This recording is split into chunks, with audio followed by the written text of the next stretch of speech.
Depuis des siècles, certains affirment que leur vie a été enrichie par les esprits d'un univers supérieur. Qu'ils guident, mettent en garde ou soignent, ces apparitions d'êtres célestes auraient sauvé et transformé des vies. Aujourd'hui, alors que notre monde subit des bouleversements plus profonds que jamais, ces phénomènes paraissent se multiplier. Partager les larmes, la joie et la sérénité qui marquent ces histoires véridiques. Voici les anges gardiens.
En dépit de milliers d'années d'investigation, les anges restent un mystère.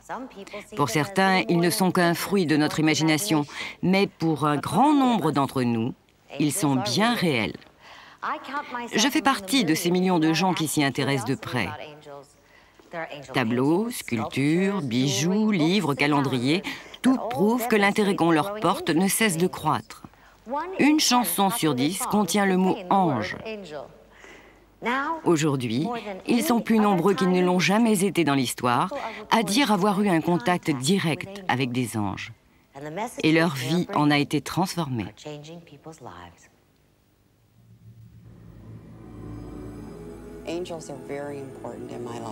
Les anges occupent une place très importante dans ma vie. Que leur forme soit terrestre ou éthérée, ils parcourent la terre sans bruit et répandent l'espoir.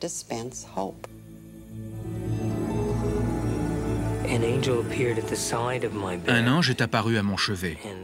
Je le voyais très bien. Il était lumière, mais ce dont je me souviens surtout, ce sont ses ailes.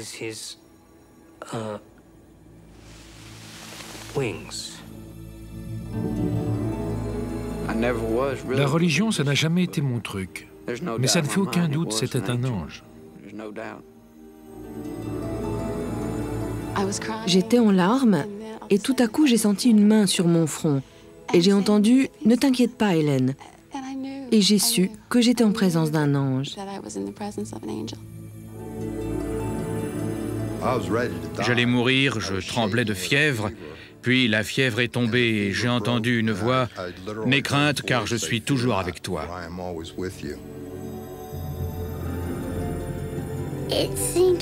J'ai trouvé ça effrayant au début, mais c'est pas effrayant. Les anges me disaient « Tu peux aller là ou là-bas, où tu veux, c'est toi qui choisis. » Il est vrai qu'il arrive qu'un patient à qui l'on a fait un diagnostic malheureusement très inquiétant et qui a décidé de ne suivre aucun traitement réapparaisse 2, 3, voire 5 ans plus tard et vous dise « Vous voyez, docteur, je suis toujours vivant. » Je crois qu'il y a des choses qu'on ne peut pas expliquer. Miracles, anges, appelez-les comme vous voudrez, qui aident vraiment les gens.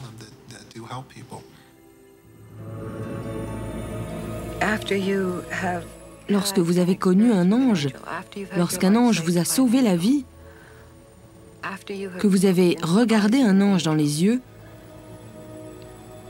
rien n'est plus comme avant.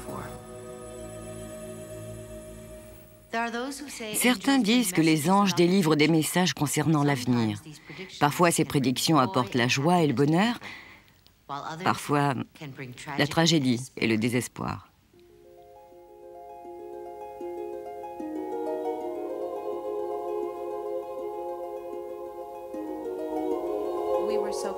Nous étions une famille très unie.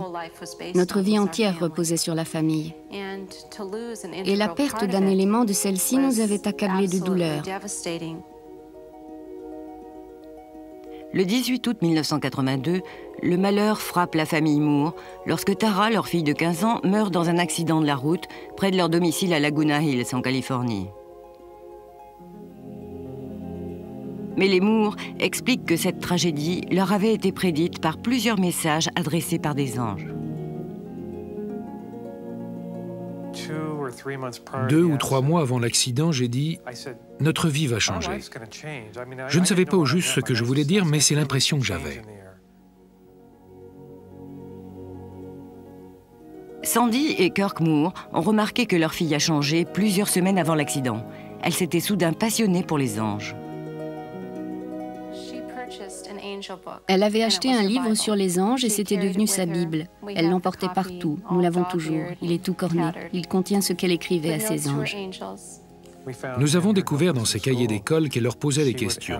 Sur une page, il y a un problème de maths, et sur celle d'à côté, on peut lire « Ange, que pensez-vous de ça? Ange, aidez-moi ». Une force angélique semble guider Tara sur une nouvelle voie. Nous avons remarqué certaines choses inhabituelles au cours des 2 ou 3 semaines précédant l'accident.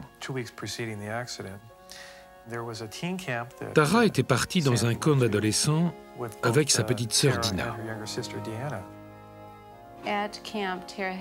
Pendant son séjour, elle avait peint pour nous 2 anges en céramique. L'un d'eux pleurait. Ça ne ressemblait pas à Tara, et dans le camp, les autres l'appelaient la fille aux anges. Les messages angéliques continuent d'inonder la maison des Moore. Lorsque Tara rentre de vacances, elle donne à sa sœur Dina le livre sur les anges auquel elle tient tant. Je me souviens de la joie dans les yeux de Dina lorsqu'elle m'a dit « Tara m'a donné son livre préféré et m'a dit qu'elle serait toujours mon ange gardien. » Je sais qu'elle croyait beaucoup aux anges. J'étais sa petite sœur, alors bien sûr je voulais y croire moi aussi.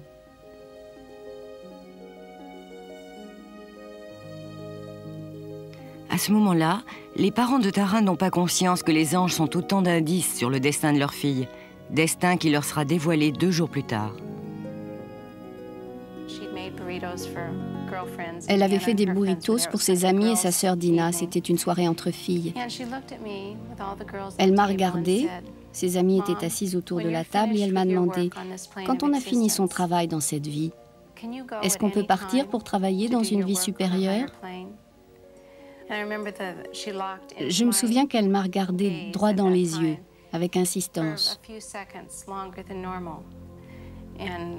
Puis on a recommencé à rire et à s'amuser. C'était sa façon à elle de me dire « Mon heure est venue, j'ai quelque chose de plus important à faire. » Un peu plus tard dans la soirée, Tara sort avec 2 de ses amis, assurant à sa mère qu'elle revient bientôt. Lorsque Kirk est rentré ce soir-là, il m'a dit « Je suis désolée d'être en retard, mais il y a eu un très grave accident en bas de la rue. » J'ai su tout de suite ce qui s'était passé, j'en étais certaine. Alors je lui ai dit « Kirk, c'est Tara, il faut qu'on y aille. »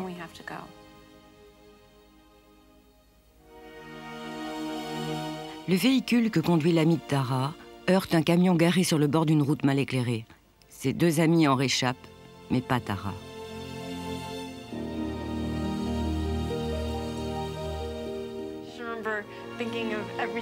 Je me souviens avoir pensé à tout ce qu'on avait prévu de faire ensemble et qu'on ne ferait jamais. On devait vivre dans des maisons voisines. Elle devait m'adopter avec son petit ami pour que je sois leur fille. Ce genre de bêtises, quoi. Les Moore sont accablés de douleur par la mort de Tara. Mais le lendemain matin, ils découvrent d'autres indices angéliques. Et ils se demandent si Tara ne connaissait pas son destin. Le lendemain de l'accident, nous avons trouvé sur le sol de sa chambre les paroles d'une chanson intitulée « Tu es un ange ». Et dans la cuisine, le jour suivant, il y avait un biscuit en forme d'ange. Un biscuit en forme d'ange que Tara avait fait. Je ne sais pas où elle avait trouvé la pâte. ni l'emporte-pièce. On a su que c'était sa façon à elle de nous dire « Je vous aime, je suis partie pour remplir d'autres tâches et être avec les anges ».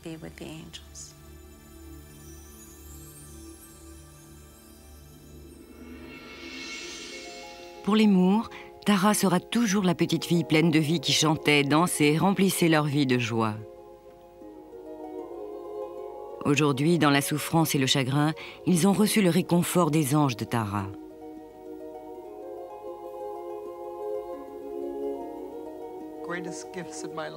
L'une des choses les plus précieuses de ma vie, c'était la relation que j'avais avec Tara. Si elle était inquiète, contrariée, je lui disais toujours « Je vais te faire traverser cette épreuve », c'était notre expression. Depuis sa mort, les Moore pensent que Tara est devenue l'ange gardien de la famille. Sa grand-mère se souvient qu'un soir, Tara est apparue devant elle dans un moment difficile.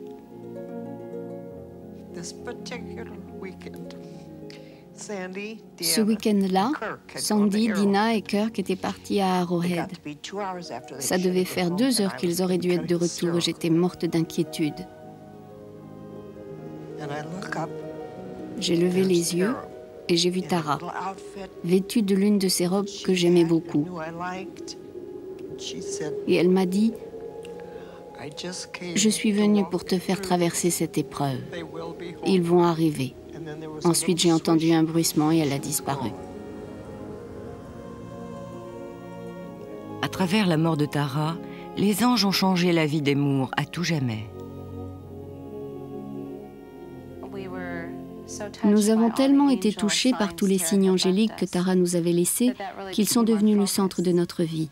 Nos amis ont commencé à nous offrir des cadeaux, des livres sur les anges et petit à petit, ils ont rempli notre existence.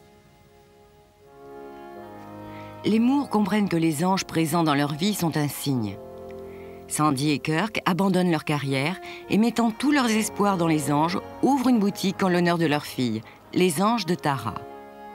Ce magasin, situé à San Juan Capistrano, contient tous les cadeaux angéliques que l'on peut imaginer.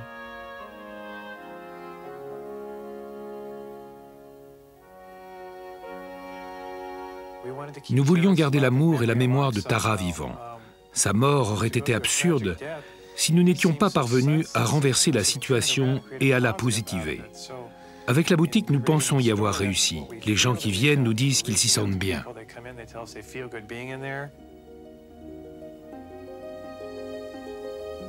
Venant des 4 coins du pays, les clients ne veulent pas seulement acheter un livre ou une figurine, ils espèrent aussi bénéficier de la guérison spirituelle que leur procure la boutique.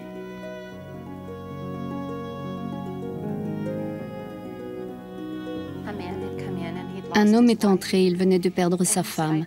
Il voulait quelque chose d'unique pour ses petits-enfants. Nous avons parlé et le message est de nouveau passé. Et c'est comme ça que tous les jours, l'histoire de notre guérison et des anges aide les gens à guérir. Nous n'avons pas le sentiment de l'avoir perdu. Je sais que Tara et ses anges jouent un grand rôle dans notre vie désormais et dans celle de bien d'autres gens.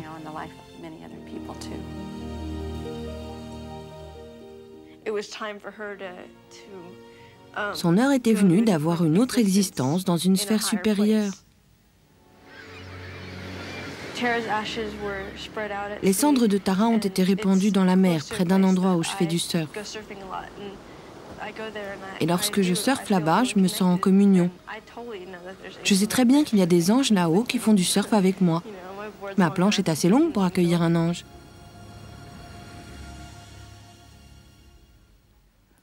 Mais qui sont ou que sont ces anges? Ont-ils des ailes? Combien sont-ils? Un être humain peut-il devenir un ange? Les questions sont aussi vieilles que les anges eux-mêmes. Le premier document mentionnant les anges remonte à 10 000 ans. Depuis, l'histoire fourmille de récits contradictoires.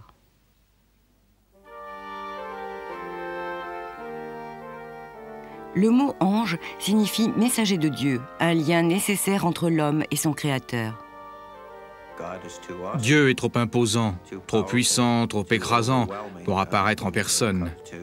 Il est dit dans la Bible Les hommes ne peuvent m'affronter face à face et continuer à vivre. Dieu l'a dit à Moïse. Et je pense que les anges symbolisent le besoin psychologique d'avoir en quelque sorte un sas.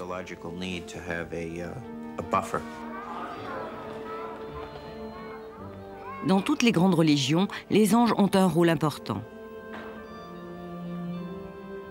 Dans le judaïsme, ce sont les anges qui guidèrent Abraham et aidèrent Moïse à aller vers la terre promise. Dans le christianisme, c'est l'archange Gabriel qui annonça à Marie qu'elle enfanterait Jésus. Et ce sont les anges qui firent rouler la pierre qui scellait le tombeau et accompagnèrent le Christ au ciel. Dans la religion islamique, les anges sont présents dans les mosquées et écoutent les prières des fidèles. Et c'est là aussi Gabriel qui apparut à Mahomet et lui inspira le Coran.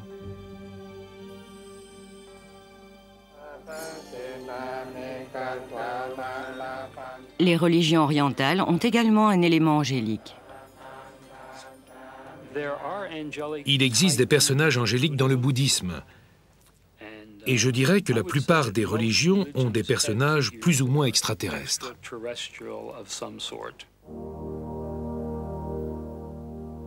Bien que la plupart des religions reconnaissent l'existence des anges, les contradictions concernant leur nature sont légion. Prenons les ailes, par exemple. Dans l'Ancien Testament, il est fréquent que les anges n'en aient pas. Nous savons qu'autrefois, ce n'étaient pas des personnages avec des ailes. C'étaient des messagers de Dieu qui apparaissaient dans divers lieux, nous en avons les preuves. Ils ne ressemblaient pas aux anges baroques qu'on accroche de nos jours aux arbres de Noël. À d'autres époques, les anges avaient bel et bien des ailes, comme ceux qui ont visité Ézéchiel. La Bible les décrit ainsi. Ils avaient une ressemblance humaine. Chacun avait 4 visages et chacun avait 4 ailes. Et l'aspect de ces êtres vivants ressemblait à des charbons ardents. Au Moyen-Âge, ce sont les artistes qui ont rendu les ailes quasi obligatoires, puisqu'ils les utilisaient pour distinguer les anges des êtres humains.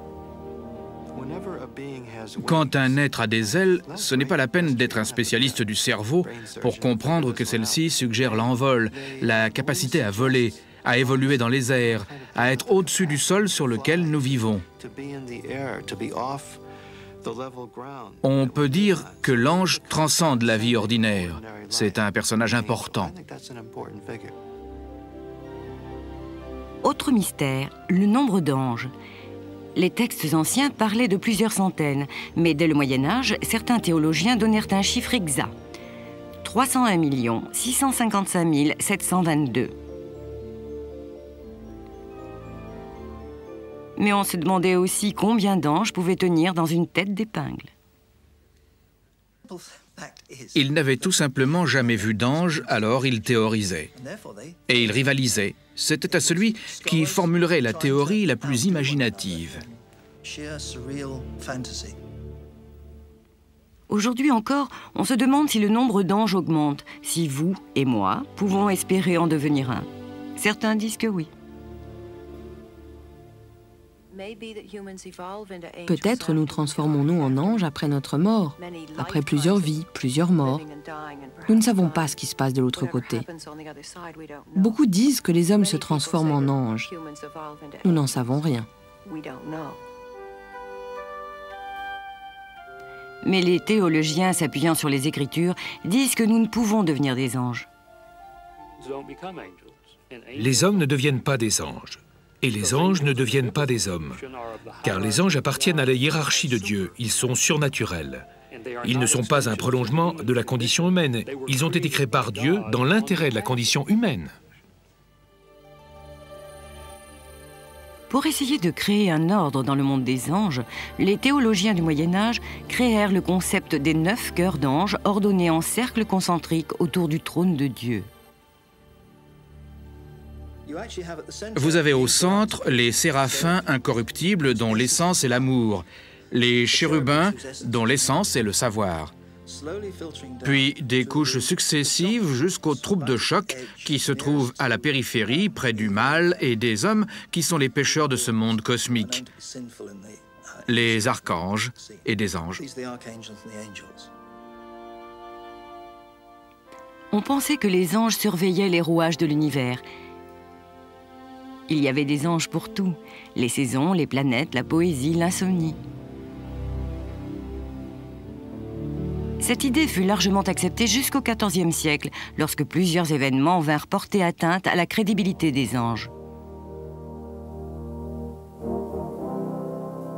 D'abord, la peste noire, qui décima près de la moitié de la population européenne, alors que celle-ci voyait les anges comme ses protecteurs.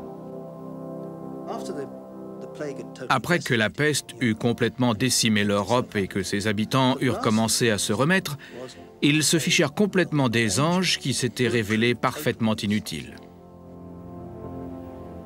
L'épreuve suivante ne tarda pas à arriver. À la Renaissance, des scientifiques comme Copernic découvrirent la vraie nature du système solaire, et soudain l'idée que les anges animaient les astres et les planètes sembla naïve.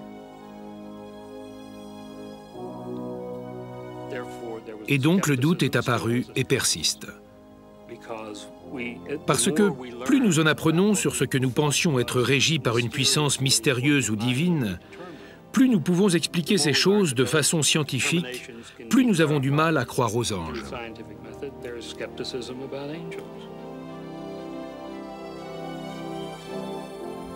En dépit de ces diverses épreuves, les anges tinrent bon et continuèrent d'apparaître sur Terre, et souvent à des personnages historiques. Jeanne d'Arc se battit avec héroïsme pour la France parce que l'ange Saint-Michel le lui avait ordonné, même si cela servit de prétexte à ses ennemis pour la brûler vive. Et les anges étaient également là lorsque l'Amérique devint une nation. La légende veut que George Washington ait vu un ange féminin qui lui est apparu et lui a montré l'histoire des États-Unis. Les anges faisaient partie de la foi et des croyances de Washington. Au cours de la Première Guerre mondiale, des anges se manifestèrent sur les champs de bataille européens. Selon des récits publiés à l'époque, des soldats britanniques qui se battaient à Mons, en Belgique, à la fin août 1914, ont vu apparaître dans le ciel des anges qui les ont défendus contre les Allemands, contre l'ennemi. D'autres récits, venant des bataillons allemands, mentionnent des cavaliers spectraux, des chevaliers sur leur monture et des êtres lumineux armés d'arcs, de flèches et d'épées qui se battaient dans le ciel au-dessus des soldats britanniques, contrecarrant l'offensive allemande et protégeant les soldats britanniques. Que ce soit sur les champs de bataille ou dans les idées plus romantiques de la Renaissance et sous de multiples formes, les anges ont toujours été nos compagnons fidèles. Aujourd'hui, alors que notre planète traverse de profonds bouleversements, nous sommes nombreux à espérer que les anges de lumière veillent toujours sur nous.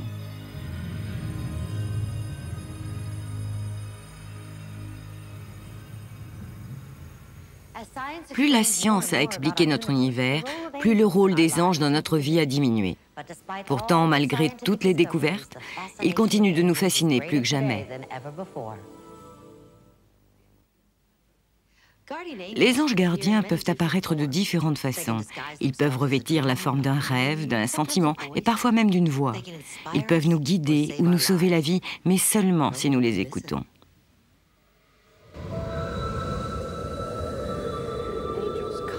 Les anges viennent. Ils n'aiment pas être vus. Ils veulent se déguiser. Ils ne vont pas faire irruption et bouleverser notre réalité. Ils vont donc nous apparaître comme des visions, des voix, une intuition, une tape sur l'épaule qui vous dit « va par là, pas là-bas ». Cette intuition, c'est la voix d'un ange qui vous chuchote des conseils.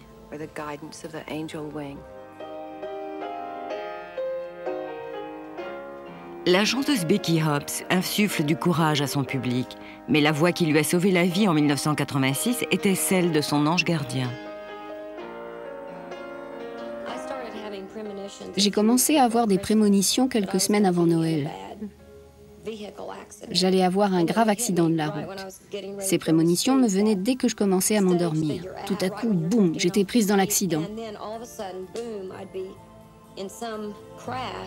Je me redressais dans mon lit, j'étais en nage, mon cœur battait la chamade et je me sentais complètement désespérée. Les messages continuent jusqu'à la veille de son 29e anniversaire. Mon anniversaire était le 24 janvier. J'ai passé la nuit à faire des gâteaux pour ma fête. J'étais dans la cuisine et j'ai senti quelqu'un me tirer par la manche. Quelque chose m'a entraînée dans le jardin, j'ai regardé le ciel et j'ai dit « Qu'essayez-vous de me dire? Qu'est-ce que je dois faire ?» Et cette voix m'a répondu « Sois prudente, ça pourrait bien être ton dernier anniversaire. »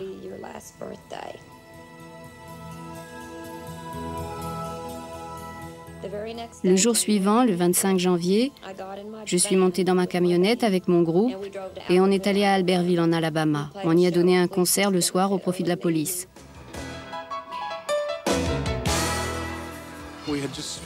Après le concert, on rentrait à l'hôtel. Il y avait du brouillard, comme il y en a la nuit, en janvier.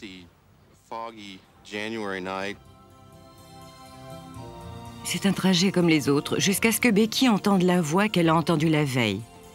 Tout à coup, son effrayant message devient clair. Becky comprend que le camion qui approche ne va pas respecter le feu rouge.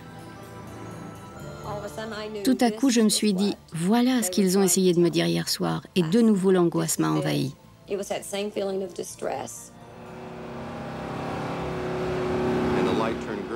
Le feu est passé au vert et Becky hurlait « Ranch, attention !»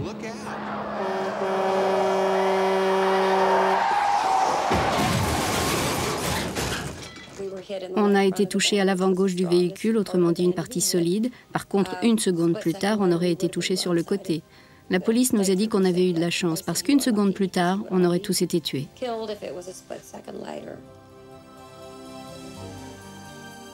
La voix et son message prémonitoire avaient sauvé la vie de Becky et de ses amis. J'ai toujours cru qu'on voyait des anges. C'est faux. On peut aussi les entendre. La voix était celle de mon ange gardien. C'est aussi simple que ça.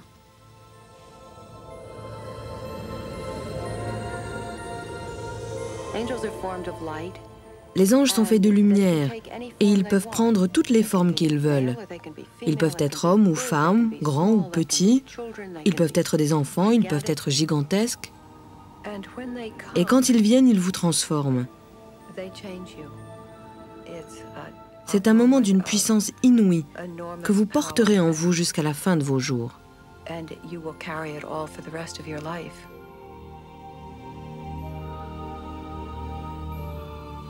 Eileen Freeman, auteure de best-sellers, écrit sur les anges parce qu'ils ont profondément changé sa vie. J'étais à l'université à Barnard, à New York. Un jour, j'ai décidé d'aller rendre visite à un ami à quelques blocs de chez moi. En chemin, Eileen a un étrange pressentiment. J'ai pensé, comme ça doit arriver à tous ceux qui vivent à New York, que quelqu'un allait me faire du mal, que j'allais être agressée.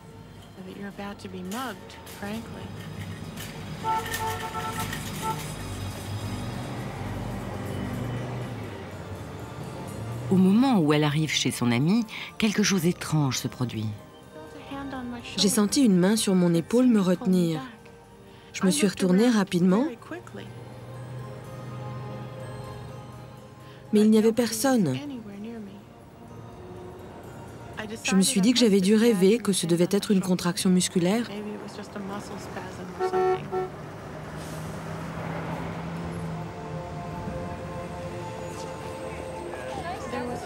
Il y avait quelques marches jusqu'à la porte d'entrée. Au moment où j'ai posé le pied droit sur l'escalier, j'ai senti de nouveau la main.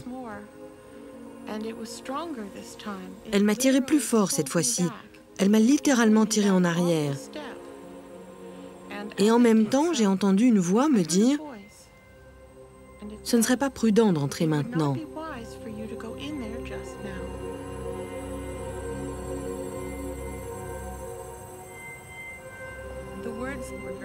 Ça s'est passé très vite, juste une phrase. « Ce ne serait pas prudent d'entrer maintenant. » Mais en l'entendant, j'ai eu un tremblement que je ne pourrais pas définir.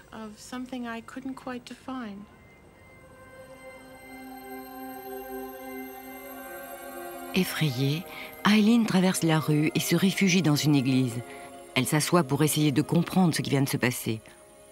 C'est alors qu'un souvenir étonnant lui revient. Je ne peux pas vous dire comment, mais j'ai compris que cette voix était celle de mon ange gardien. Eileen s'est souvenu combien la mort de sa grand-mère l'avait éprouvée quand elle avait 5 ans. Eileen avait peur que sa grand-mère l'aime tellement qu'elle ne revienne et ne l'emmène avec elle. Elle avait si peur qu'elle n'arrivait plus à dormir. Dans l'obscurité, une nuit, Eileen avait vu une lumière inquiétante apparaître au pied de son lit. Au début, j'ai cru que c'était la lumière du couloir, mais elle n'était pas allumée. J'ai regardé cette lumière et j'ai vu une forme humaine en sortir. Je me souviens surtout de ses yeux, parce qu'ils étaient perçants et malgré tout pleins de compassion.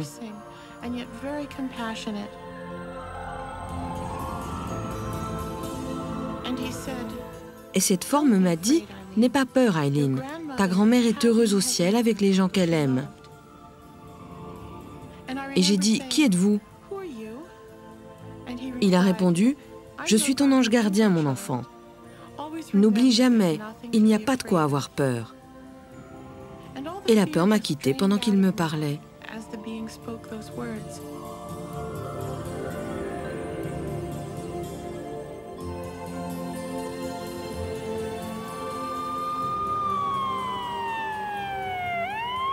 Lorsque Eileen émerge de son souvenir, elle entend des sirènes à l'extérieur. Elle ramasse ses affaires et se précipite hors de l'église.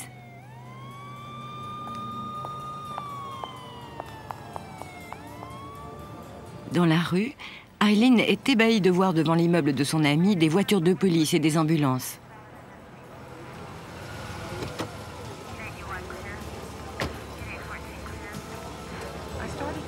J'ai commencé à traverser la rue, mais un policier m'a arrêté et m'a dit « Vous ne pouvez pas entrer ».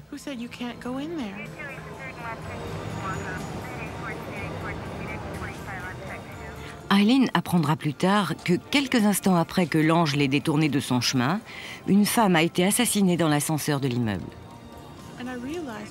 Et j'ai compris ce que mon ange avait voulu me dire par « Ce ne serait pas prudent d'entrer maintenant ».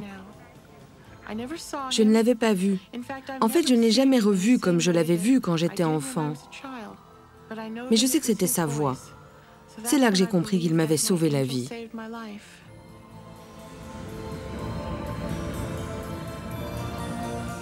Parfois, le travail d'un ange gardien est très subtil. Il peut simplement nous donner le courage et la force de continuer. En 1991, un Marines américain, Tim Altizer, est mobilisé pour l'opération Tempête du désert. Son bataillon se déplace avec des véhicules amphibies, des Amtrak, au milieu de puits de pétrole en feu. Il y avait des flammes partout. Tous les 40 mètres, c'était un vrai brasier. Les flammes étaient immenses. On sentait la chaleur autour de nous. On ne pouvait pas dire si c'était le jour ou la nuit. On était tous épuisés, on avait la trouille. On se demandait si notre Amtrak n'allait pas sauter. La religion, c'était pas vraiment mon truc. Mais on s'est tous tournés vers la religion quand on a été envoyés dans la guerre du Golfe. Si tu étais déjà croyant, tu le devenais encore plus. Si tu ne l'étais pas, tu le devenais parce qu'on était tous morts de trouille. La terreur grandit lorsqu'ils apprennent par radio que leurs Amtrak se dirigent vers des mines anti-chars. Tim sait qu'il peut mourir d'un moment à l'autre. Entre les balles qui passaient pas loin du Amtrak et les mines terrestres, on savait qu'on était séparés du carburant par de simples parois et qu'on serait dans un cercueil en feu s'il arrivait quelque chose au Amtrak. J'étais assis tout au fond à gauche dans un petit recoin avec tout mon matériel autour de moi. J'ai regardé à ma gauche et j'ai vu quelque chose. Je ne savais pas trop ce que c'était. Une sorte de forme humaine qui me regardait. J'ai eu peur parce qu'il ne pouvait y avoir personne assis à cet endroit. Je l'ai regardé, il m'a regardé, il m'a dit « Tim, ne t'inquiète pas, tout va bien se passer. » Et j'ai compris que c'était un ange. Après ça, je me suis tourné vers mon copain et je lui ai dit « T'as vu ça ?» Il a eu l'air surpris, il ne voyait pas de quoi je parlais. Je me suis retourné, il n'y avait plus rien. Bientôt, l'Amtrak sort du champ de mine. Le message de l'ange est devenu réalité. Ça ressemblait pas du tout à l'image que je me faisais des anges, vous savez, avec des ailes, une auréole et tout ça. Mais j'ai eu une impression de douceur. Et moi-même, je me sentais comme dans du coton, bizarrement.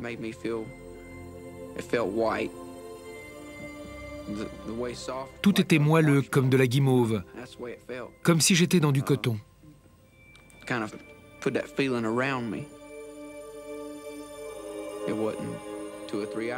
2 ou 3 heures après la visite de mon ange, la guerre était terminée. Je pense que je suis protégé. Je pense que quelqu'un veille sur moi. Ça ne fait aucun doute pour moi. C'était un ange. De nombreux grands artistes ont été inspirés par des anges. Quelques-uns des plus grands chefs-d'œuvre du monde reflètent leur beauté et leur mystère. C'est aussi vrai aujourd'hui que ça l'était il y a 1000 ans. Nous avons rencontré un homme qui, inspiré par des anges, a créé le chef-d'œuvre de sa vie.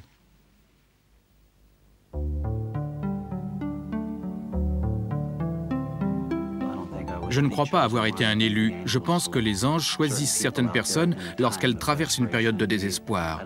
Je ne pense pas que mon heure était venue.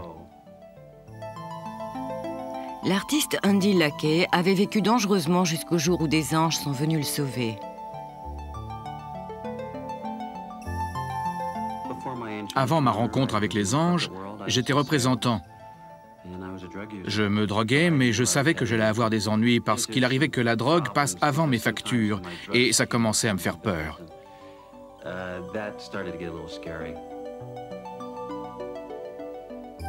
Andy avoue que la drogue qu'il prenait depuis des années était en train de le détruire, jusqu'à ce qu'un soir de 1986, il appelle au secours. Au cours de cette fête chez un copain, j'ai eu une sensation étrange. J'ai eu très peur. J'avais l'impression que mon corps allait s'arrêter de fonctionner. J'étais mort de peur. J'ai réussi à rentrer chez moi. Je me souviens avoir rampé jusqu'à la douche. J'ai réussi à me mettre dessous et j'ai ouvert l'eau froide. J'étais encore habillé. Je sentais mon corps s'éteindre. Alors je me suis mis à prier. J'ai dit à Dieu que s'il me laissait vivre, non seulement je ne toucherais plus jamais à la drogue, mais je ferais aussi quelque chose pour l'humanité. Et presque immédiatement, j'ai senti quelque chose tournoyer à mes pieds. J'ai commencé à avoir des anges. Cette sensation m'a envahi.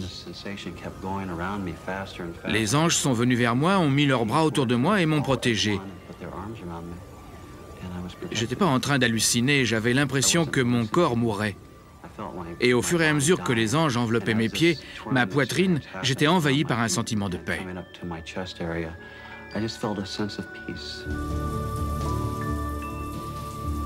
Après sa rencontre avec les anges, l'un des amis de Andy le retrouve glacé sous la douche et l'emmène à l'hôpital. Le médecin m'a dit que j'aurais pu facilement mourir, qu'il y avait suffisamment de cocaïne dans mon organisme pour me tuer. Andy a-t-il vraiment vu des anges ou a-t-il été victime d'une hallucination causée par la drogue? C'était davantage qu'une hallucination. Beaucoup de gens se droguent, voient des anges et vivent ce genre d'expérience. Mais ils ne s'arrêtent pas pour autant. Andy a connu une expérience de mort proche. Il est passé très près de la mort. Les anges sont apparus et lui ont fait une telle impression que toute sa vie a changé. Andy pense que les anges lui ont donné une deuxième chance. Il a arrêté la drogue du jour au lendemain et s'est mis à dessiner des anges. Après le travail, je rentrais à la maison et au lieu de me droguer, je dessinais des anges. Parfois, des heures durant, en essayant de reproduire avec exactitude ce que j'avais ressenti et vu sous la douche. Andy pense qu'une force angélique le pousse à peindre ses anges sur toile. Mais il ne savait pas peindre jusqu'en 1989, quand les anges sont venus lui rendre visite une nouvelle fois. Une petite boule de lumière est venue vers moi et m'a touché au front. Elle scintillait. Et j'ai communiqué avec 3 anges qui m'ont donné des tas d'informations et qui m'ont notamment appris mon art. Et c'est comme ça que j'ai commencé à peindre le lendemain même.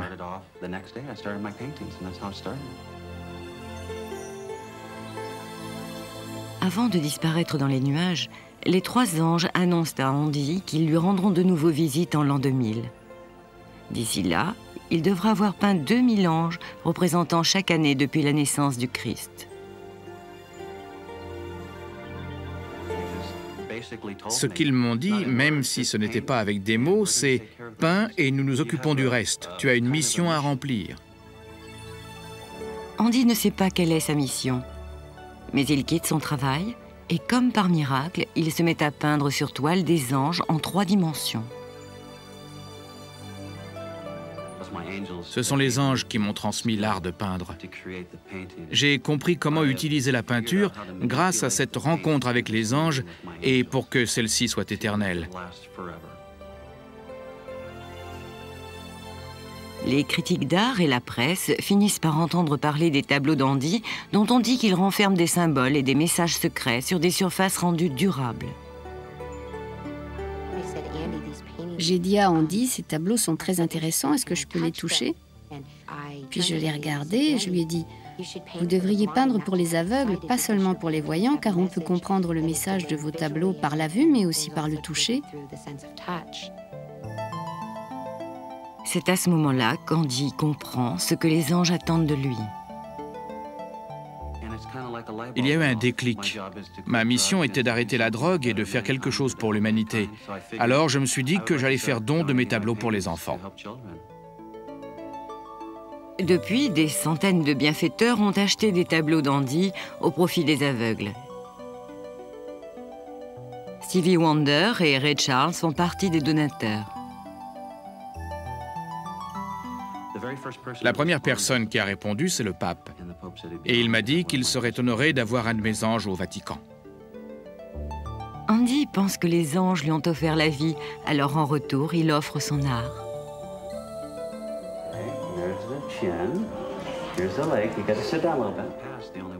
Avant, la seule façon pour un non-voyant d'apprécier l'art, c'était de toucher des sculptures. Je viens de terminer des tableaux d'animaux.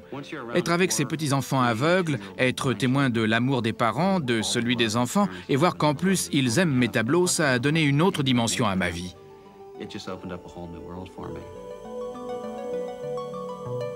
En plus de ces animaux, Andy est bien décidé à finir ses 2000 tableaux d'anges avant sa prochaine rencontre avec les anges.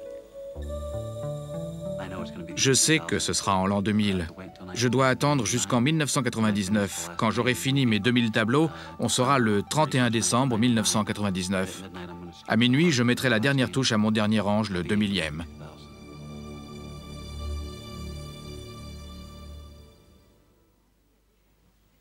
Andy a déjà peint 700 anges et espère transmettre son secret à d'autres. Les anges semblent visiter des gens de tous âges et tous horizons. Certains sont plus disposés que d'autres à les accepter. Il y a ceux qui les accueillent sans hésitation. Ils sont purs et innocents. Il s'agit des enfants. Mais même ces experts-là ont des perceptions différentes.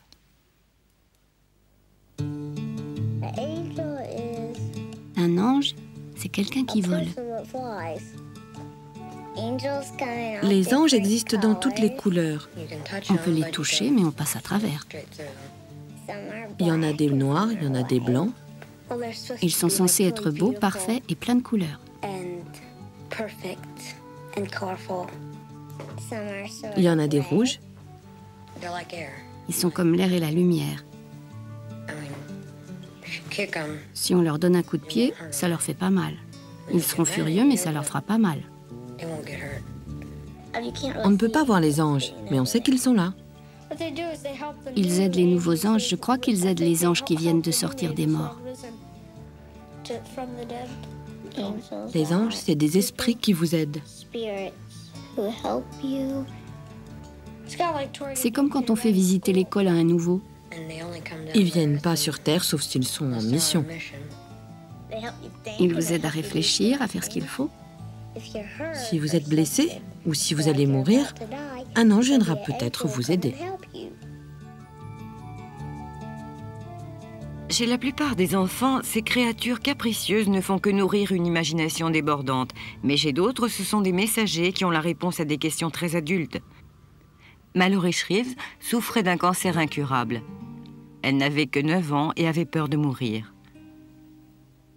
Après presque un an d'un traitement qui avait ravagé son corps et laissé intact le cancer, 3 anges lui sont apparus en rêve. Ils venaient la réconforter, l'aider à comprendre, l'aider à mourir.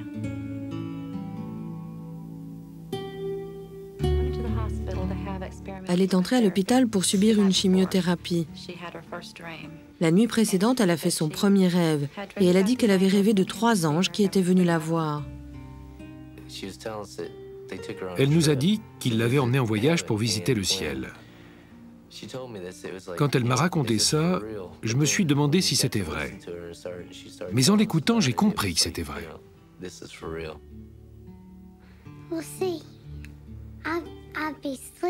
Je dormais et ils venaient me voir. Ils ne me montraient pas leur visage. Mais ils étaient si beaux. La première fois, ils se sont juste assis et m'ont parlé. Lorsqu'elle m'en parlait, c'était tellement réel pour moi, ça la passionnait. Elle avait plus d'énergie que je ne lui en avais jamais connue. Du coup, moi aussi, j'étais passionnée parce que je me disais, c'est formidable qu'elle puisse voir les anges.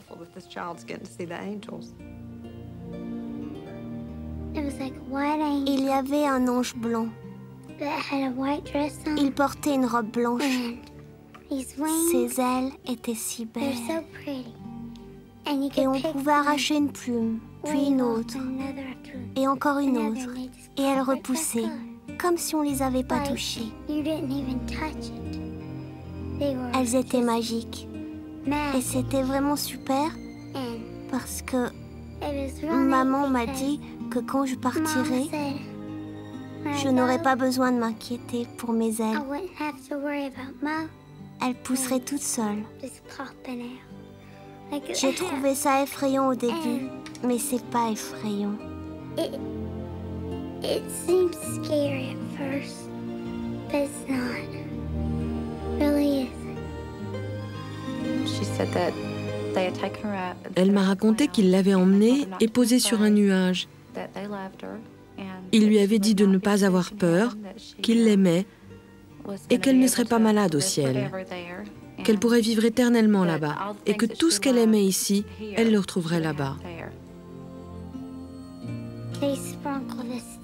Ils m'ont aspergée et j'ai commencé à flotter avec eux. On pouvait aller où on voulait. Les anges me disaient, tu peux aller là, ou alors là-bas, où tu veux. C'est toi qui choisis. Mallory disait que quand elle était en présence d'anges, elle n'était plus malade. Elle pouvait faire ce qu'elle voulait.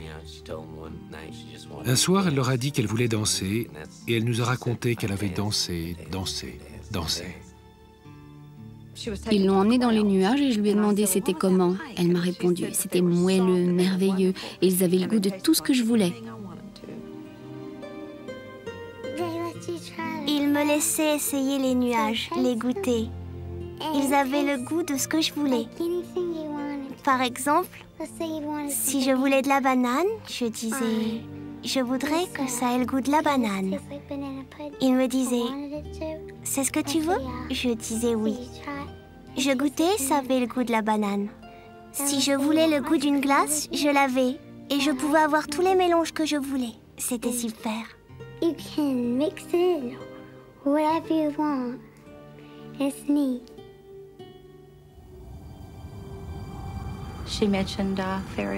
Elle parlait d'un royaume de fées, où elle pouvait faire du coloriage, courir, danser, et être la petite fille qu'elle était avant sa maladie.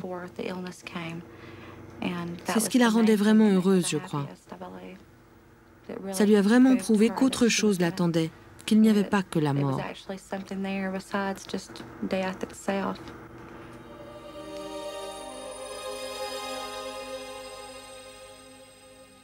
Il n'a jamais été nécessaire que Mallory prenne des médicaments antidouleurs. Elle a donc toujours été parfaitement consciente. Elle n'a eu que des rêves peuplés d'anges, des rêves qui l'ont aidée à mourir, des rêves qu'elle voulait partager. Elle a tenu à nous apporter son témoignage pour offrir du réconfort à d'autres enfants et les aider à accepter la mort. J'aimerais partir la nuit pour que ça ne fasse pas mal, pendant que je dors.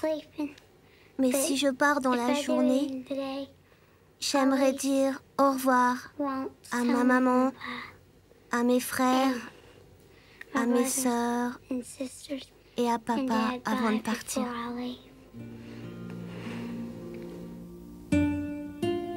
Lorsque l'état de santé de Mallory s'est aggravé, les choses ont commencé à changer. Je me souviens, le soir de la Saint-Valentin, j'ai cru qu'elle allait nous quitter. J'avais très peur. C'était le jour préféré de Mallory. Elle était dans son lit, elle dormait, et tout à coup, je l'ai entendue m'appeler. Je suis allée dans sa chambre et elle m'a dit « Maman, un ange est venu me voir. » Et je lui ai dit « Un ange, un seul ?» Elle a dit oui. Jusque-là, ils avaient toujours été 3. Alors je lui ai demandé à quoi il ressemblait, et elle m'a répondu qu'il était encore plus beau que les autres. Je lui ai dit « Est-ce que son nom c'est Annabelle ?» C'est le nom de ma grand-mère. Elle m'a regardée en écarquillant les yeux et elle m'a dit « Comment tu le sais ?»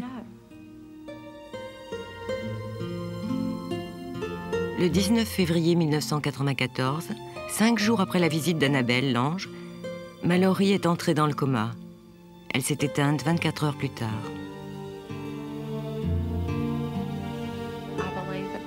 Je pense que les anges voulaient qu'elle dise aux gens qu'il y a quelque chose de l'autre côté et qu'il y a quelque chose après la mort. Qu'il y a une vie entière qui ne finit pas. Croyez ce que je vous dis parce que c'est vrai. Vraiment. Un sondage Gallup de 1981 fait apparaître que plus de 20 millions de gens ont frôlé la mort. 8 millions d'entre eux affirment avoir eu une expérience de mort proche, au cours de laquelle ils ont baigné dans une lumière spirituelle avant d'être ramenés à la vie. La plupart déclarent aussi avoir rencontré des anges de l'autre côté.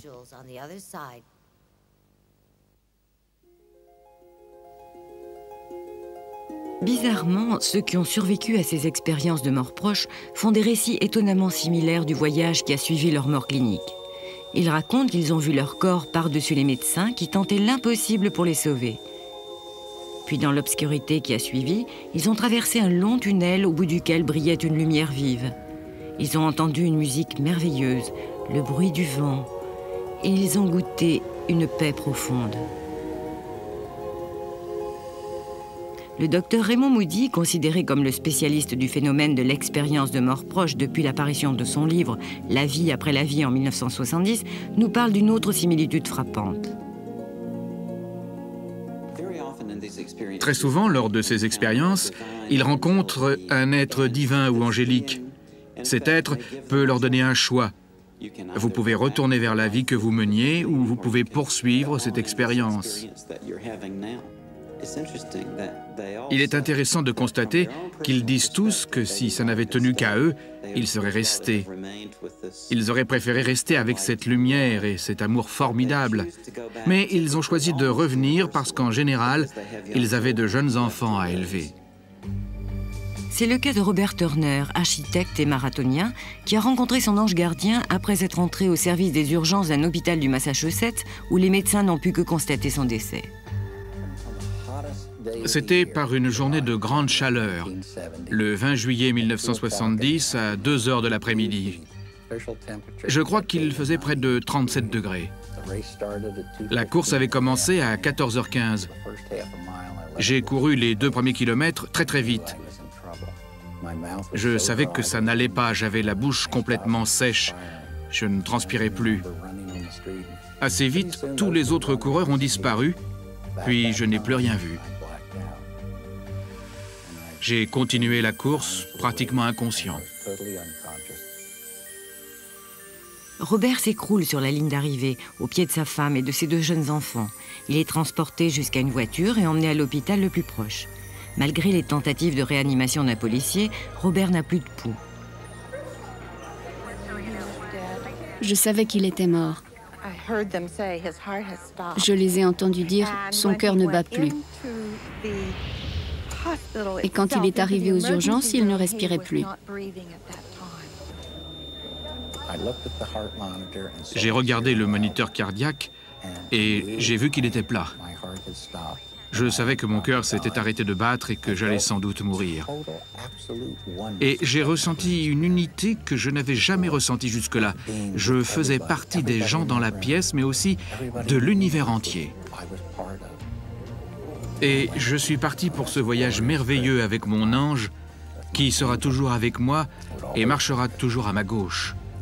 Et j'ai su qu'il s'appelait Joseph.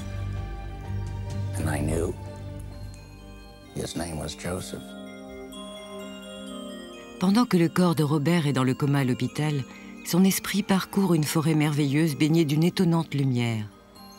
C'est là qu'il rencontre son ange gardien. Il m'a dit de rester où j'étais. Il s'est avancé vers ce groupe et ils ont commencé à parler. Ils m'ont tous regardé. Je savais qu'ils parlaient de moi. Puis, mon ange Joseph est revenu vers moi et il m'a dit que j'avais une mission, que mon heure n'était pas venue, qu'il devait me ramener. 17 heures plus tard, Robert sort de son coma. Mais des années vont s'écouler avant qu'il ait le courage de parler à sa femme de son voyage extraordinaire et de lui dire combien elle a été changée par son expérience. Il prend le temps de vivre. Autrefois, son métier l'accaparait. Aujourd'hui, on s'arrête pour sentir les roses. Ce qu'on ne faisait jamais avant.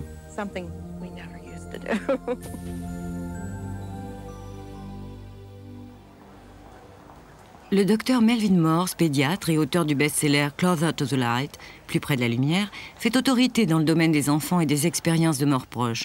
Au fil des années, il a rassemblé des centaines de récits et de dessins d'enfants qui décrivent leur rencontre avec des anges.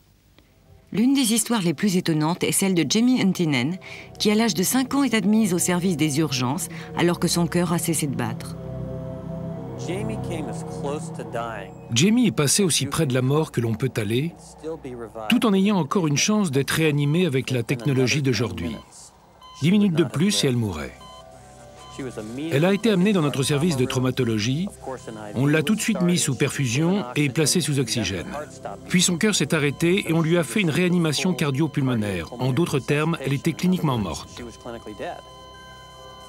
Alors qu'elle est allongée sur la table, Jamie flotte hors de son corps et se voit étendue.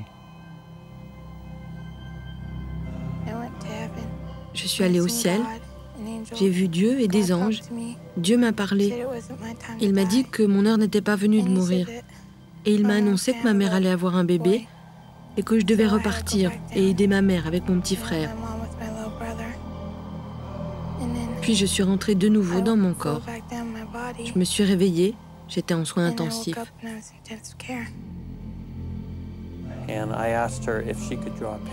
Je lui ai demandé si elle pouvait dessiner ce qu'elle venait de vivre. Elle a fait un dessin saisissant. On la voit sur un lit. Tous les détails de sa réanimation sont exacts. Ce sont des détails qu'elle ne peut pas avoir inventés ou pêchés en regardant la télé.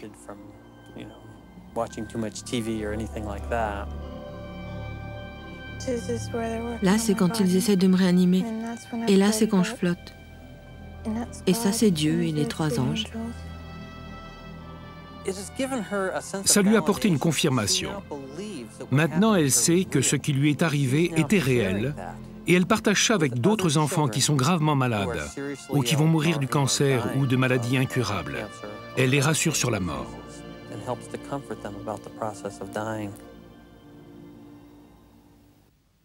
Un grand nombre de ceux qui ont connu une mort temporaire disent que leurs anges gardiens leur ont donné le choix de venir avec eux ou non.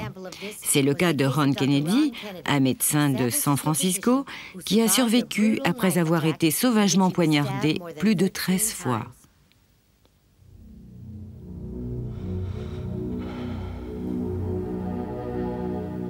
Un jour qu'il rentre d'une conférence à l'étranger, il découvre l'ami qui garde sa maison assis dans l'escalier en pleine crise de démence.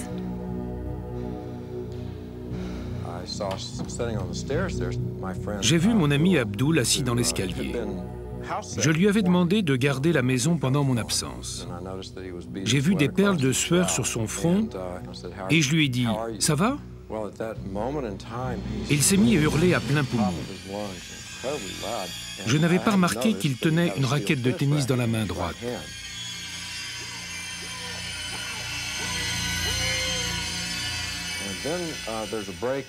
Ensuite, je ne me souviens de rien jusqu'au moment où je suis revenu à moi.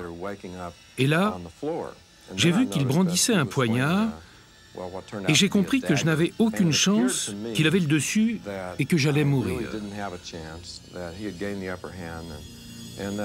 Et j'ai vu derrière lui une sorte de couloir. Il n'y a pas de couloir chez moi à cet endroit-là.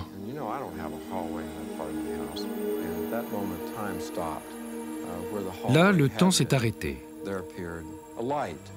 Dans ce couloir, une lumière est apparue, qui a commencé à prendre une forme humaine et m'a posé une question. Ou plutôt, elle m'a lancé cette question, un peu comme une flèche dans la poitrine. Ce n'étaient pas des mots, c'était l'essence de la pensée même. La question était celle-ci. Veux-tu venir maintenant ou plus tard? Je voulais savoir ce qu'il y avait de l'autre côté. Mais en même temps, je voyais bien qu'il y avait des choses dans ma vie qui n'étaient pas terminées. Mon fils avait 3 ans. J'étais imprégné de son esprit, de sa présence. Et c'est ce qui a fait la différence. Et j'ai dit, sûrement pas, je ne viens pas maintenant, je n'ai pas terminé.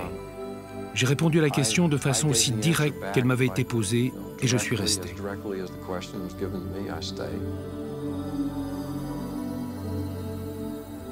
Il a fallu 10 ans avant que Ron Kennedy arrive à parler de son expérience et à comprendre ce qu'il avait vu et éprouvé. Après cela, je me suis dit que l'amour qui avait jailli de cette lumière était si grand que ça signifiait sans doute qu'il fallait apprendre à aimer comme ça. Apprendre à aimer comme ça, ou peut-être mieux encore, apprendre à être aimé comme ça. Vivre l'amour que les gens éprouvent pour nous. L'histoire de Ron sert à aider les familles des victimes d'assassinats qui craignent que leurs êtres chers soient morts seuls et dans la souffrance. Cette lumière m'est apparue dans ces circonstances-là. On était en train de m'assassiner, et malgré tout, je n'allais pas mourir seul, c'était clair. J'allais mourir dans un immense océan d'amour. Alors si j'avais quelque chose à dire aux gens, je leur dirais, les êtres que vous aimez et qui sont morts dans des circonstances épouvantables, si mon expérience est significative, ça veut dire qu'ils ne sont pas morts seuls comme vous le craignez. Ils sont morts entourés d'amour.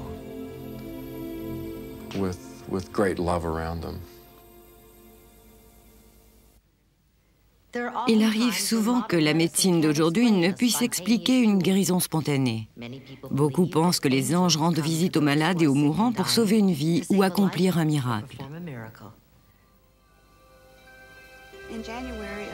En janvier 1981, les médecins ont annoncé à mon mari, Chris Deal, qu'il souffrait d'une leucémie aiguë. Chris venait de subir plusieurs séances de chimiothérapie qu'il avait complètement épuisées. Il ne pouvait plus marcher tout seul. Il ne mangeait plus. Il dormait 24 heures sur 24 si on ne venait pas le réveiller et le lever. Il était clair qu'il était en train de perdre la bataille.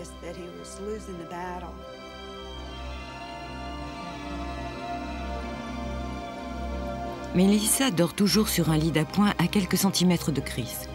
Le 4 janvier, à 3 heures du matin, elle est réveillée par une infirmière. Chris a disparu. J'ai paniqué, je n'y comprenais plus rien. Je me disais, il ne peut pas marcher, comment s'est-il levé, comment est-il passé devant mon lit sans que je m'en aperçoive, où est-il, que se passe-t-il?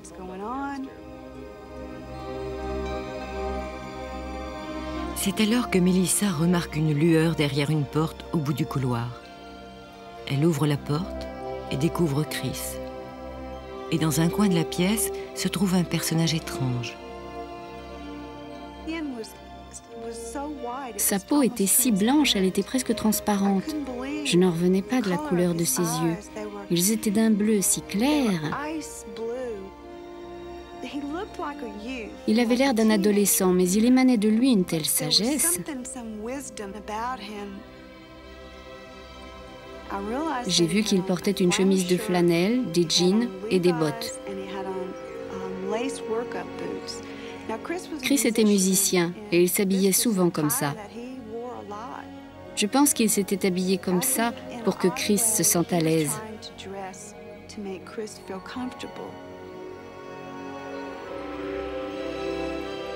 Melissa comprend que Chris veut rester seul quelques instants et retourne dans sa chambre. Quelques minutes plus tard, Chris la rejoint. Elle lui demande qui était l'étranger.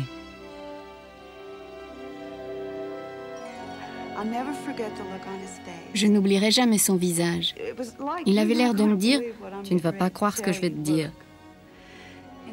Il m'a dit que c'était un ange, que c'était son ange gardien.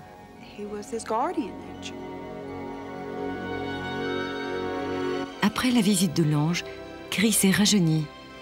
Il est en bien meilleure santé et bien plus heureux qu'il ne l'a été depuis des mois. Il souriait, il mangeait, il rendait visite aux malades des autres chambres.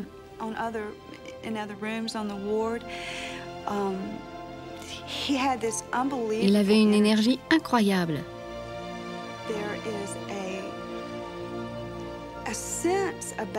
Il était complètement changé. Quand il s'était couché, c'était un homme qui portait le fardeau d'une maladie incurable. Mais quand il est revenu dans sa chambre, c'était le jeune homme en bonne santé que j'avais épousé. C'était différent, il avait changé.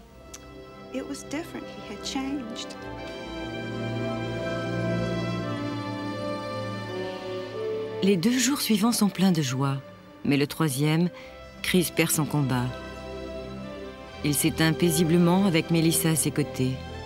L'ange n'était pas venu soigner son corps.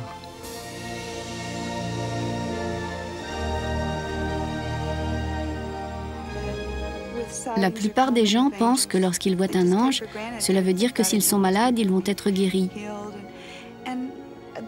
Là, c'était un miracle d'un autre genre. Je pense que, bien que le corps, bien que l'enveloppe corporelle de Chris n'ait pas survécu, son esprit a été soigné.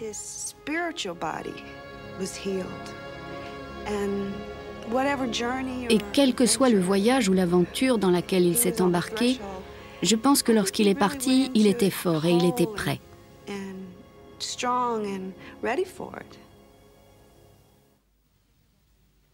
Tôt ou tard, chacun d'entre nous se posera des questions sur la mort. Que nous arrivera-t-il lorsque nous passerons de vie à trépas?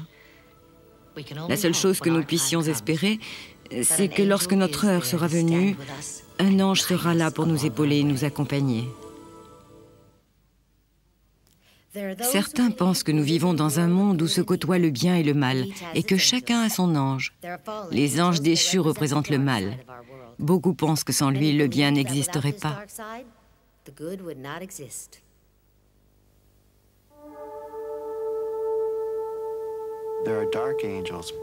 Il y a des anges des ténèbres, des démons. Il y a une foule d'anges qui suggèrent le mal, la peur. Ça peut être l'ange du cancer, celui de l'ignorance, celui de l'échec. Je pense que les anges apportent ces choses-là aussi. Une maladie ou un échec peuvent avoir leur place dans une vie, aussi douloureux et aussi destructeur soit-il. Une maladie peut rapprocher une personne de son âme alors que rien avant n'y est parvenu.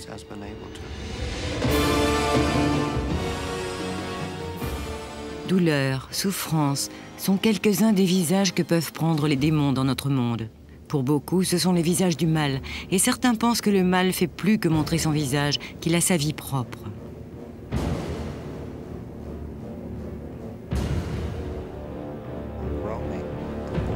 L'idée d'un mal qui parcourt le monde et que l'homme ne maîtrise pas est une idée très désagréable. Mais l'idée que ce mal parcourt le monde librement, de façon indépendante et autonome, sans être vu la plupart du temps, est vraie. Ce mal existe, il est réel, il est dans ma vie. Il peut nous pousser à faire des choses que nous ne ferions pas sans sa présence.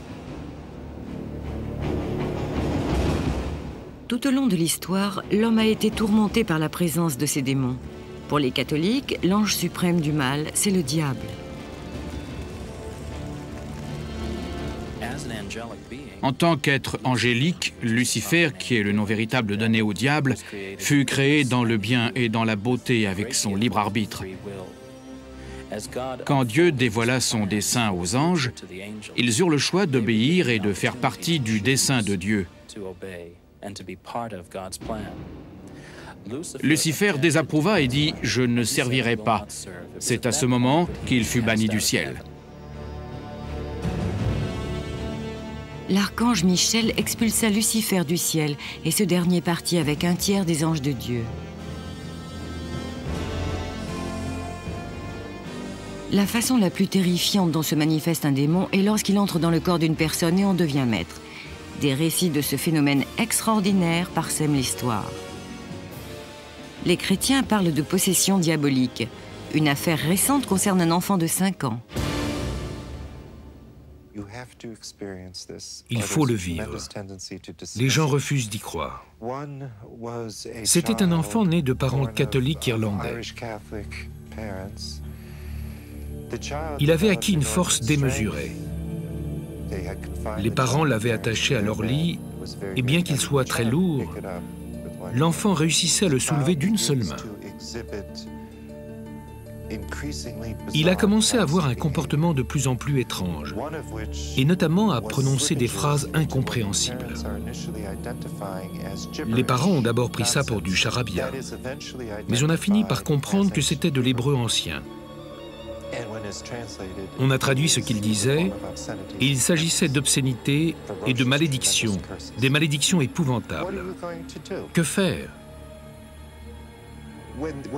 La preuve est faite. Il s'agit d'hébreu ancien et on peut le traduire. Cet enfant a 5 ans. Que faire?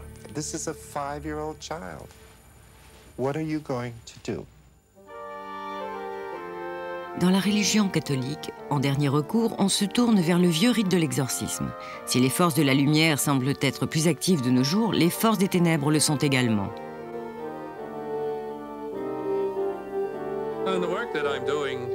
L'une des tâches qui m'incombe est de répondre aux demandes de ceux qui pensent être possédés par le démon. De 1960 jusqu'à 1989, les responsables de notre chancellerie à New York disaient qu'ils n'avaient jamais eu affaire à ce problème. En 1989, nous avons eu 2 cas. Depuis 1990, nous avons eu pléthore, environ 250, dont seulement 10% nécessiteront des exorcismes. Mais parce que nous avons pratiqué peu d'exorcismes entre 1960 et aujourd'hui, la plupart des exorcistes ont pris leur retraite ou sont morts et n'ont jamais été remplacés.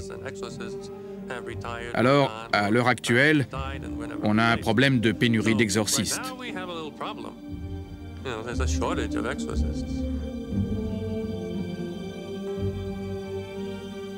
En sa qualité de spécialiste américain de l'exorcisme, James LeBar a participé à plusieurs exorcismes extraordinaires.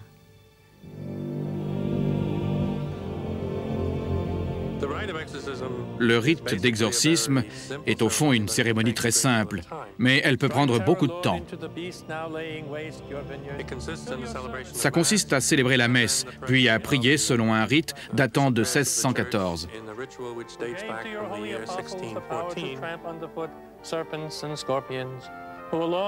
Et ça consiste à demander au diable de partir.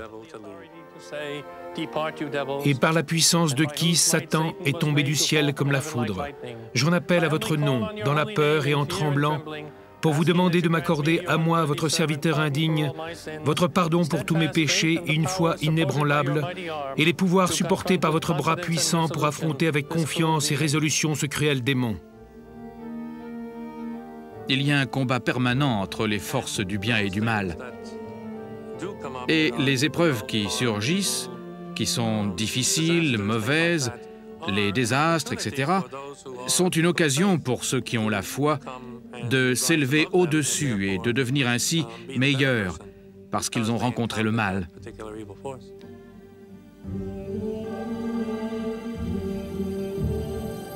Bien que les démons possèdent le pouvoir de faire le mal, depuis les ténèbres s'élève la lumière. La lumière est tellement puissante que les ténèbres ne peuvent nous maintenir dans le mal, sauf si nous le permettons, parce que nous avons peur. Si nous sommes paralysés, nous n'irons pas de l'avant. La pire chose qu'un démon peut nous faire, c'est nous faire souffrir et mourir. Mais si nous utilisons cette souffrance et cette mort comme un élément positif, comme un moment où il faut aimer plus profondément, il se peut que ce soit le seul moment de notre vie où nous aurons vraiment aimé et vécu.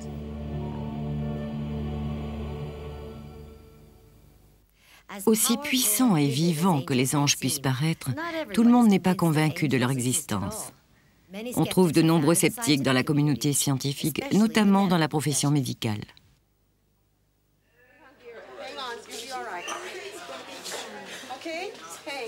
Les médecins voient des explications logiques à ces rencontres angéliques.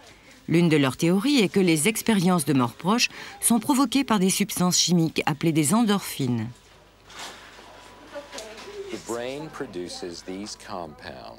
Le cerveau produit ces substances, proches de la morphine, qui ont des récepteurs à l'intérieur du cerveau. Cela a le même effet qu'une forte dose de narcotique, telle que la morphine. Et quel est l'effet d'un narcotique? Il ne repousse pas seulement le seuil de la douleur, mais chez beaucoup, il produit une certaine sérénité, et parfois même chez certains, un phénomène d'hallucination. Ces expériences ne se produisent pas seulement lorsque les gens frôlent la mort. Elles se produisent dans certains types de migraines, dans des périodes de stress émotionnel, dans certaines crises d'épilepsie, etc. Et pour le spécialiste du cerveau que je suis, cela veut seulement dire qu'il y a un système dans le cerveau capable de générer ce genre d'expérience quand celui-ci est traumatisé de quelque manière que ce soit. Ceux qui ont survécu à une mort temporaire ont souvent vu des choses similaires. Lumière vive, tunnels, anges et parents décédés.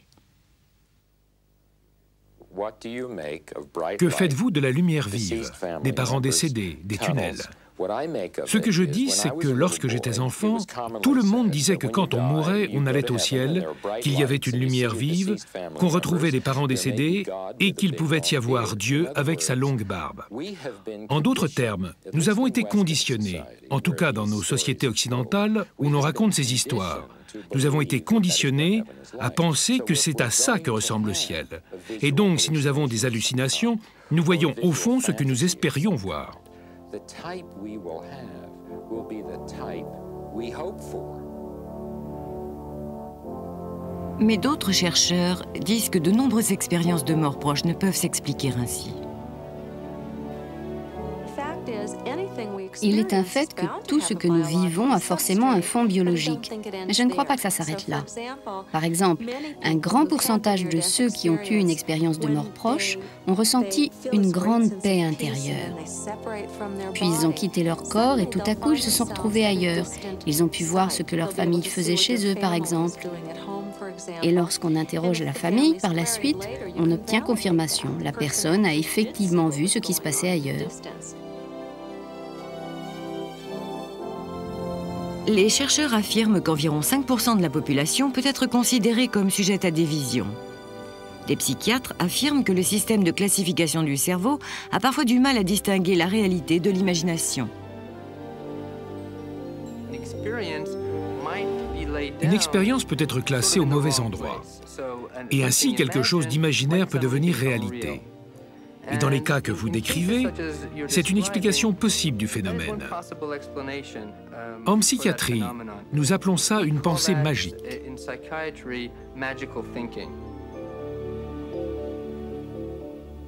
Il a été reconnu que certaines maladies incurables avaient été miraculeusement soignées par une intervention angélique, mais la communauté médicale est là aussi partagée.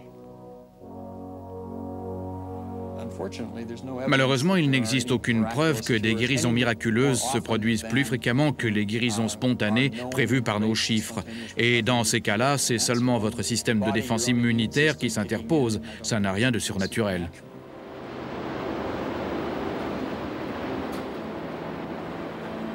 Mais la science est-elle trop obtuse pour voir la réalité? Ceux qui croient au royaume des anges disent que certaines réalités dépassent les limites des preuves scientifiques.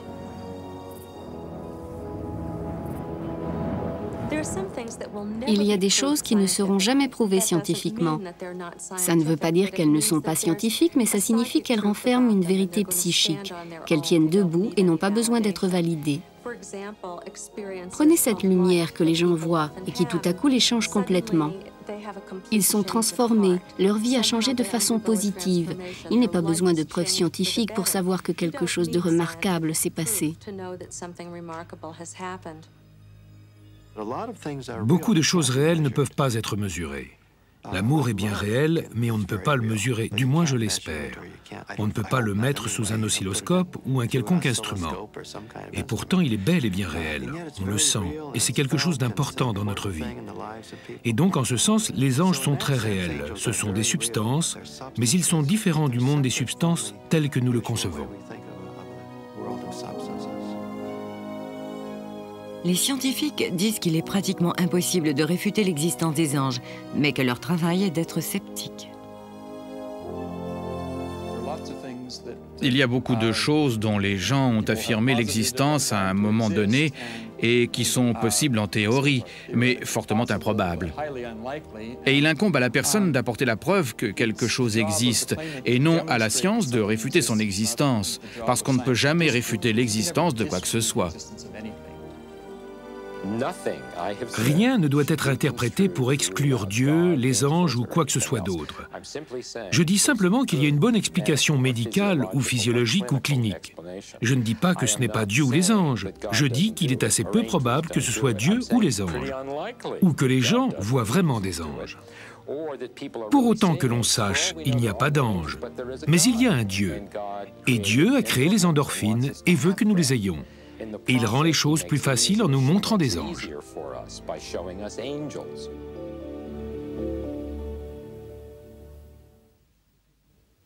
Même le scientifique le plus respecté de notre époque, Albert Einstein, a laissé la porte ouverte au mysticisme. Selon lui, il y a deux façons de mener sa vie.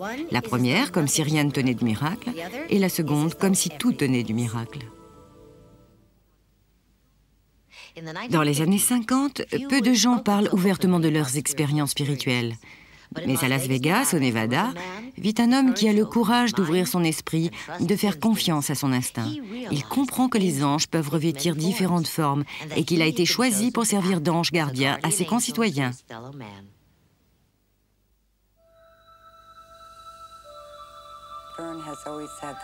Verne a toujours eu cette merveilleuse aura de paix et d'amour.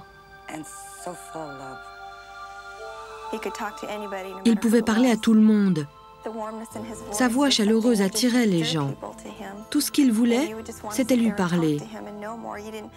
Il arrivait que les gens restent jusqu'à 3 ou 4 heures du matin à la maison pour parler avec mon père. Tous ceux qui croisaient le chemin de Verne devenaient pacifiques et bons. Ils avaient davantage confiance en eux.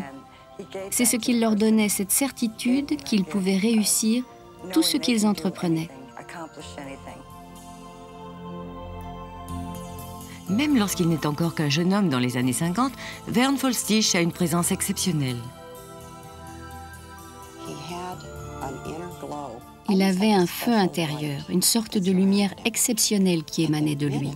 Et à la minute même où j'ai posé mon regard sur lui, je me suis dit, c'est lui, c'est celui que j'attendais.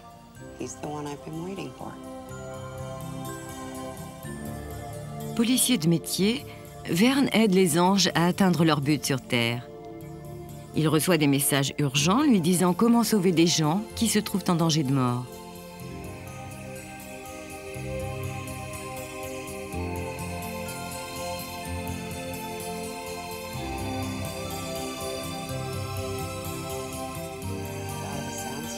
Il s'est réveillé brusquement une nuit.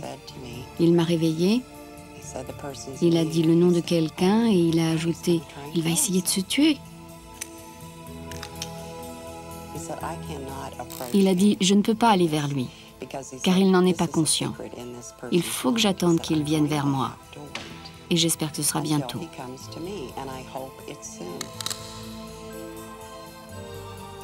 Quelques jours plus tard, la prophétie des anges se réalise. Un de ses amis l'appelle « Aide-moi, Vern, tu es mon dernier espoir. » Son ami est certain qu'il va lui donner de bons conseils et Vern fait confiance aux anges. À maintes reprises, je l'ai vu changer. Son visage, ses yeux. Souvent, j'ai vu que quelqu'un d'autre l'aidait.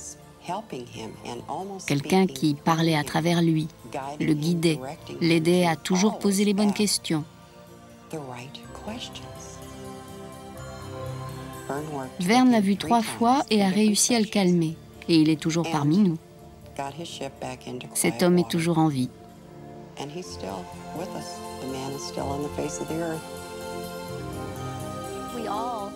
Nous avons tous été dans des situations où nous avons pu aider quelqu'un. Vern avait simplement décidé d'être l'instrument des anges. Les anges nous montrent le ciel. Ils nous disent « Regardez le divin. Regardez ce que vous pouvez faire en tant qu'être. Regardez le cadeau merveilleux qui vous a été fait d'être né ici en tant qu'être humain. » Les missions de Vern n'ont pas toujours été aussi simples. Un soir, tard à la fin des années 70, il reçoit un message mystérieux.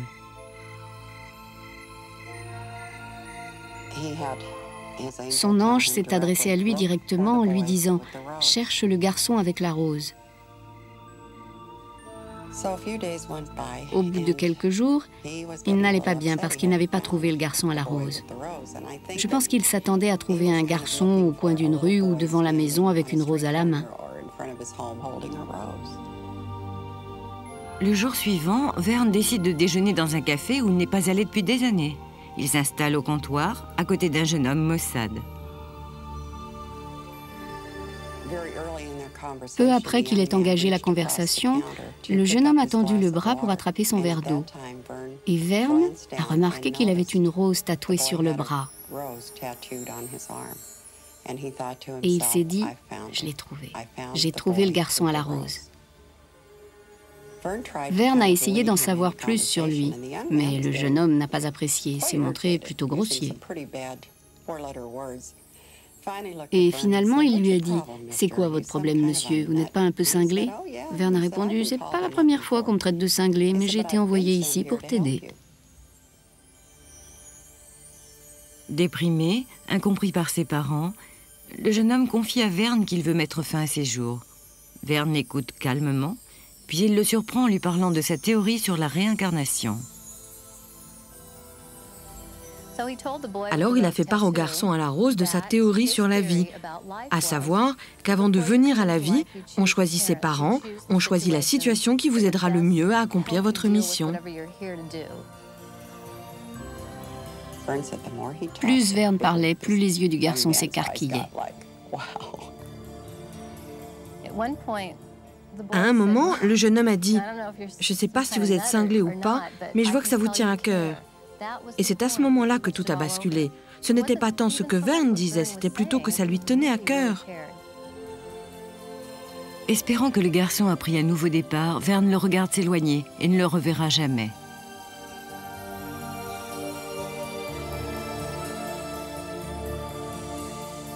Au cours des 15 ans qui vont suivre, Vern sauvera bien des âmes. Puis en 1988, il apprendra qu'il est atteint d'un cancer incurable.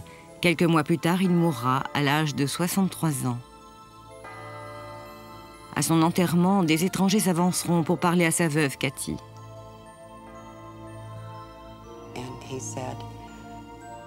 Il m'a dit « Je suis là pour dire au revoir à Vern et pour le remercier de m'avoir aidé il y a très longtemps. Sans lui, je n'aurais pas été là, je n'aurais pas de femme ni d'enfant. »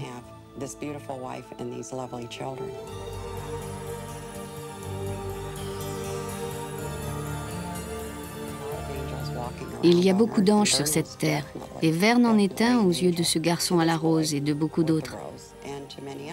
Car il a fait ce que les anges font le mieux, qu'ils aient une forme terrestre ou éthérée. Ils parcourent la terre en silence et répandent l'espoir. They walk the earth quietly and they dispense hope.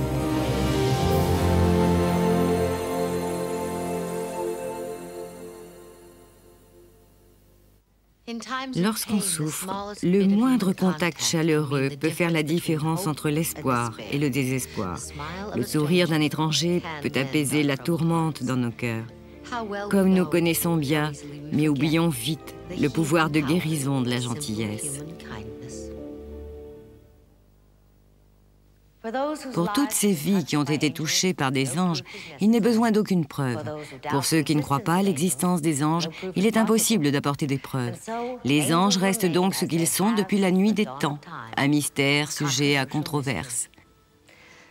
Notre croyance dans les anges semble nous procurer un réconfort qui ne s'explique pas.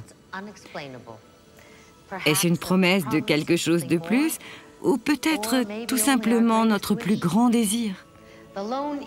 Un fait demeure, la quête des anges continuera.